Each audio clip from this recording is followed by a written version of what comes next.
What does it feel like when you really, really want something? You think about it all the time.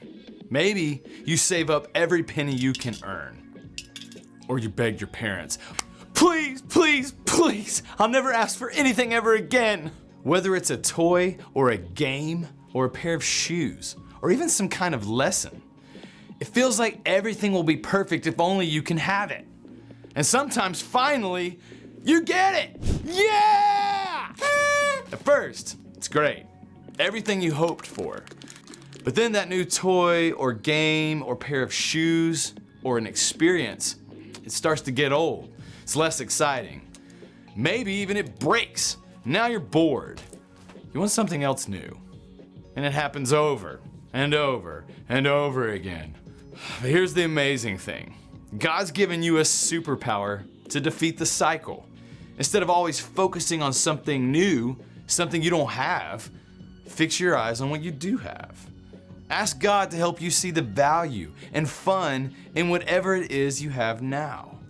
That vintage game, that pair of kicks with serious character, that you've got time to kick the soccer ball around with your mom or dad, even if you can't be on that expensive traveling team. Choosing contentment doesn't mean you can never have new things or exciting experiences, but it does mean you can find things to love in your life right now as it is. And when you do that, others can see God at work in you. That's why choosing contentment is an amazing way to worship God with your life. Because worship is about more than just singing loud. It's all about living loud.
And this is a bicycle!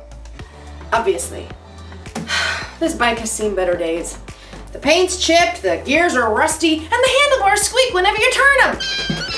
If you had a bike that looked like this one, you'd probably be a little disappointed. Maybe even a little sad. You'd probably think it was time to get a new bike.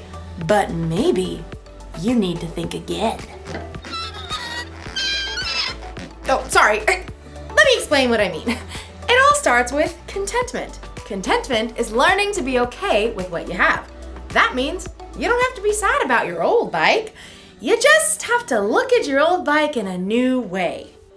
You gotta see the potential. Just look. Can you see it?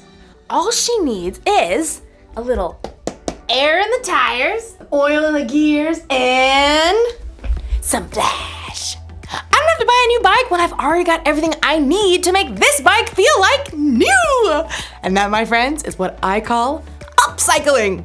Let's do this.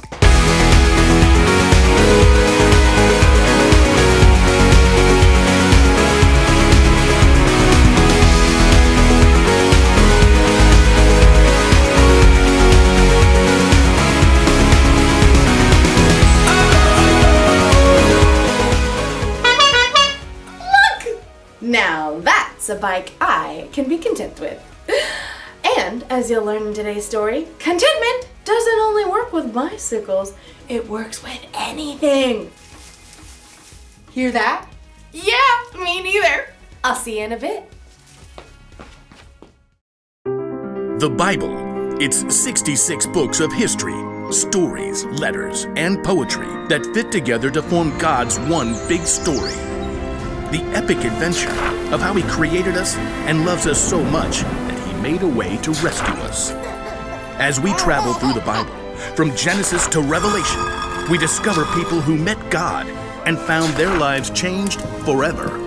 Now, for an amazing story inspired by the book of Philippians, chapter 4, verses 11 through 13. We live in a time where it's really easy to communicate.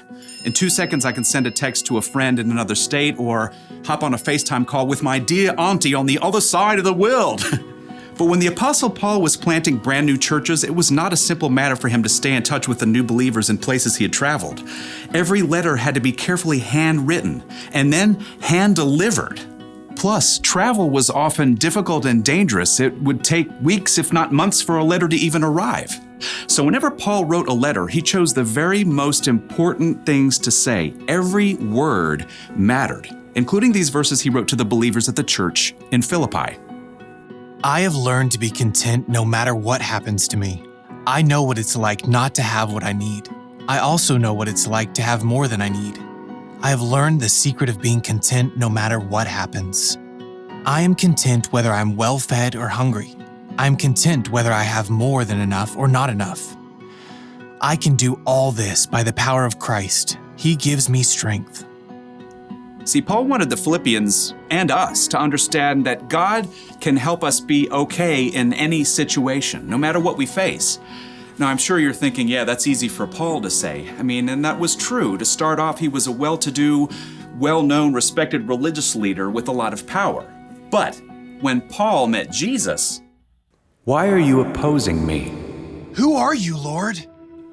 everything changed. Paul's new outspoken beliefs upset both the Jewish leaders who had been his friends and the Greek and Roman leaders who were afraid Paul would cause trouble. Paul himself recorded some of the crazy situations he experienced during his travels. In a letter to the Corinthians, he explained, I have been in prison. I have suffered terrible beatings. Again and again, I almost died. 3 times, I was shipwrecked. I have been in danger from rivers and robbers. I have been in danger from my fellow Jews and in danger from Gentiles. I have been in danger in the city, in the country, and at sea. I have been in danger from people who pretended they were believers. Often I have gone without sleep. I have been hungry and thirsty. Now, Paul truly understood what it was like to face difficult situations of every kind. In fact, when he wrote his words to the Philippians about contentment, he was under arrest and couldn't even leave the house. Now, your story is different from Paul's. If you were to tell a trusted friend what you were going through, it might sound something like this. I've had to wear my same sneakers, even when my friend got a new pair. I've had to live one place during the week and another on the weekend. I've had to settle for a movie night even though I wanted a sleepover instead. I've had to live with a cast on my arm for 2 months. I've had to sit alone at the lunch table. I've had to miss summer camp because Dad took a job that didn't pay as much. I've had to eat meatloaf at home when I wanted to eat out. God knows your story. He knows all the ups and downs you face. He knows what you have and what you don't have.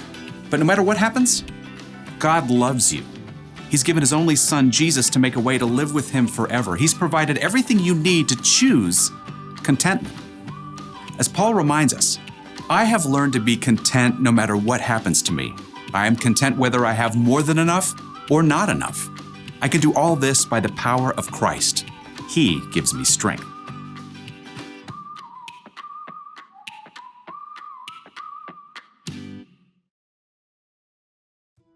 The Apostle Paul went through a lot in his life.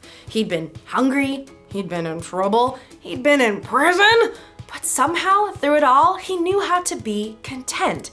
How could he do that? How do we do that? Well, we can find out in the letter he wrote to the Philippians. 2 things. First, Paul wrote, "I have learned to be content no matter what happens to me." The key word there is learned. Paul had to learn to be content, and so do we. Just like we learn what 2 + 2 is and how many continents there are. 7, 6, 5. Sometimes learning contentment will come easy, but sometimes learning contentment takes time.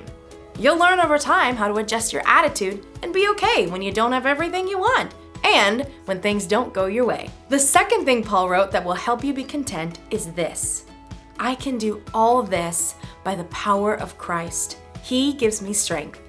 When you put your trust in Jesus, you can rely on him and the Holy Spirit to give you strength when you're not feeling content about something. And that's true if you didn't get what you asked for on your birthday. It's true if you didn't get the part you wanted in the school play or the position you wanted on the football team.